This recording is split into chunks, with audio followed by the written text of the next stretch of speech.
ఇవాళ intelligence survey చేస్తే 9 ఇవాళ బీఆర్ఎస్ సిపిఎం కూటమి గెలుస్తుంటే 3 టైట్ ఉన్నాయి అని చెప్పి వచ్చినాయి. ఎవరు గెలుస్తారని అనలే, టఫ్ అని పెట్టిండ్రు వాళ్ళు. అందులో వాళ్ళకి ఒక్క సీటు కూడా చూపించాలి కాంగ్రెస్ వాళ్ళకి. అందుకే అట్లీస్ట్ కనీసం వాళ్ళు బోని అయినా కొట్టాలని చెప్పేసి మంత్రులను పిలుచుకుంటున్నట. మంత్రులను పిలుచుకుంటే ఏమవుతుంది? నువ్వు ఏమన్నా వార్డులో పనిచేయాలి, ఊర్లో పనిచేయాలి, ప్రజలకు సానుకూలంగా ఉండాలి. మీ ప్రభుత్వం ఎవరికైనా చెప్తే చేయాలి. ఏం చేస్తారు? బయట నుంచి జనాన్ని వారిని వీళ్ళని ర్యాలీ తీసుకొచ్చేస్తారు కావచ్చు. ఏమవుతుంది? ఏం కాదు కదా. ఎందుకంటే ఒక చిన్న సామెత ఉన్నది, బయట లోపల ఏం లేకుండా గుడ్డు పొదుగుతుంది కదమ్మా. 21 రోజులు పొదుగుతుంది గుడ్డు. గుడ్డు మీద కోడి పిల్ల పెడుతుంది. ఎప్పుడు ఆ గుడ్డులో సోనా మంచిగా ఉంటే పెడుతుంది. ఒకవేళ 21 రోజులకు ఒకవేళ బాగా వేడి కావాల్సిన వేడిని ఆ తల్లి కోడి ఇస్తుంది కాబట్టి పిల్ల వస్తుంది. అంతే కదా. మరి ఇలా అసలు ఆ గుడ్డులో సొననే సరిగ్గా లేకపోతే అది 21 రోజులు కాదు, 40 రోజులు అట్నే కోడి పడుకున్నా కూడా ఆ గుడ్డు మురిగిపోతుంది తప్ప పిల్ల వచ్చేది కాదు.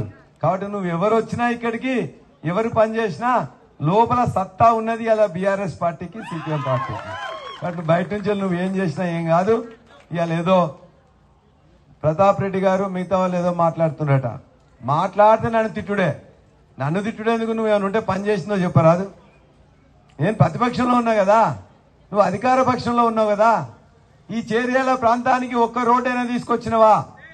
చేర్యాల టౌన్ కి ఒక రోడ్డు తీసుకొచ్చినవా? ఎవరికన్నా ఒక చిన్న పని, ఒక మంచి మాట మాట్లాడినవా? ఎవరికైనా ఛాయ్ కప్పు కాఫీ తాగిచ్చినవా? ఏమీ లేని నువ్వు ఇలా నన్ను తిట్టి వాళ్ళని తిట్టి, ఎన్నికల్లో తిట్లు కాదు, పని కావాలి. పని చేసినోడు మొనగాడు రాజీవ్. పని అంటే మొత్తం కూడా అయితే రా చూసుకో పని ఎట్లా చేసినో. నువ్వు వేసిన కేపీఆర్, నువ్వు రోడ్లు వేస్తున్నాని నువ్వు మర్చిపోతే నీ వెంచర్లో కూడా లైట్ కూడా నువ్వు కనీసం పెట్టించకపోతే లైట్లు పెట్టించిన మొనగాడు రాజు. అర్థమైందా?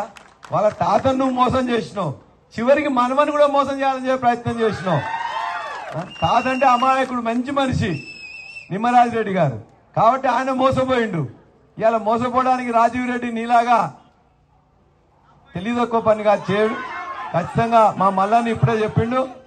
ఆయన చూస్తుంటే మీకు ఏదో రౌడీ గుండాలాగా అవపడుతున్నాడా? కాబట్టి ఇలా చాలా మంచి కుటుంబం నుంచి వచ్చి ఇవాళ ఆయనని ఇబ్బంది పెట్టాలనే ప్రయత్నం చేస్తున్నారు. కుటుంబంలో విభేదాలు తీసుకురావాలని పనిచేస్తున్నాడు. కాబట్టి అటువంటి దుర్మార్గుల్ని మనం ఎప్పుడు కూడా సహించకూడదు. కుటుంబాలను కలపాలి, సమాజాలను కలపాలి, కాలనీలుంటే అందరినీ కలపాలి, కులాల మధ్యలో మతాల మధ్యలో లేకుండా చిచ్చు లేకుండా కలపాలి. కుటుంబంలో చిచ్చులు పెట్టే నీలాంటి వాడిని చూస్తుంటే చాలా నాకు జాలి అనిపిస్తాను. నీ గురించి ఎక్కువ మాట్లాడడం కూడా అసలు అర్హుని కాదు. కాబట్టి నీకు డబ్బులు ఏమైనా వస్తే తనేం చేసిండు, మొత్తం వాటిలంతా వేయాలని చెప్పి అన్ని వాటికి వేసిండు. నీ పని వదిలిపెట్టిన కేపీఆర్ దాంట్లో కూడా వేసిండు.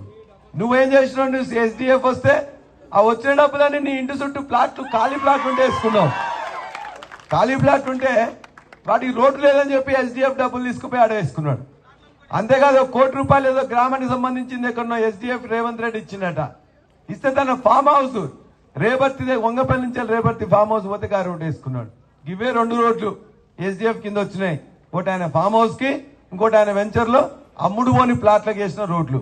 ఇది తప్ప ఇంకొక పని చెయ్యడు ఆయన. అయిపోయింది మొత్తం కూడా ఎక్స్పైరీ అయిన మందు. ఎక్స్పైరీ అయిన గురించి ఆ మందు వాడితే అందరికి ఇబ్బంది అవుతుంది.